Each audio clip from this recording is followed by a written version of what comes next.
On attendait une fusion Soudal-Ineos. Alors finalement, on partirait sur une fusion Jumbo-Soudal. Quel est ton avis sur cette information Alors d'abord, qui a lancé l'info? Alors c'est un média néerlandais plutôt bien informé généralement. Ça veut rien dire, ça, bien informé. Donc On est toujours bien informé. en Oui. tout cas, c'est à prendre avec un peu On est proche de d'inspiration. l'enquête. Quelqu'un qui est proche de l'enquête. Euh, une chose est certaine, il va se passer des choses. Seulement, aujourd'hui, vous avez combien de coureurs dans l'équipe Jumbo qui ont déjà re-signé? Je n'ai pas fait le compte, mais je crois que l'équipe à 3-4 places est complète. Ah, si tu prends les coureurs des deux équipes, tu es à 50 coureurs.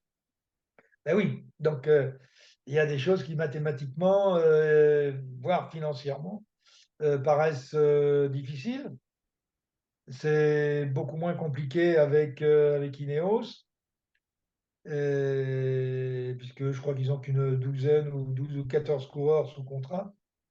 Euh, bon, allez, est-ce que c'est pas une information pour noyer un peu les poissons qui ont du mal à respirer en ce moment?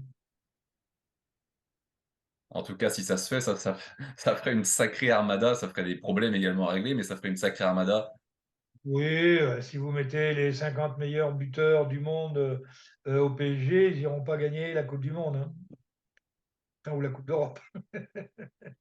Ça serait pas une, Il faut quand même aussi un gardien de but, hein. ça serait pas une très bonne nouvelle pour le cyclisme, hein, que toutes ces stars se regroupent. Au moins, ça remettrait peut-être l'église au milieu du village,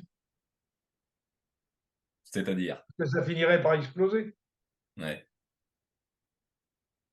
Bah, écoutez, je vais vous donner un exemple qui est Bernard Tapie. C'est Bernard Tapie, la grande star des années 90. Il a monté une équipe, elle n'a duré que 5 ans. Il voulait faire la plus grande équipe du monde. Il a fait une équipe où il y avait, je crois, une vingtaine de nations, ou plus de 15 nations représentées. L'équipe, elle a explosé. Il a mis la clé sous le paillasson et Tapi s'est cassé. Alors, vous voyez, l'histoire pourrait éventuellement se réécrire. Donc toi, pour finir, tu as du mal à y croire à cette fusion. J'ai du mal à croire à celle-là, beaucoup moins avec celle de Ineos, qui paraît beaucoup plus légitime, puisque l'équipe Ineos est en perte de vitesse. Bon, il faut bien le dire, en dehors d'Evenepoel, Lefebvre est aussi en perte de vitesse. Il est en perte de budget, ce qui va d'ailleurs ensemble. Et Ineos n'a plus de vrai leader aujourd'hui. Et donc, Evenepoel serait l'homme providentiel dans cette fusion. C'est ce qui me paraît le plus logique, mais bon, entre ce qui me paraît logique à moi et les réalités politico-économiques, je ne fais pas obligatoirement toujours bon ménage.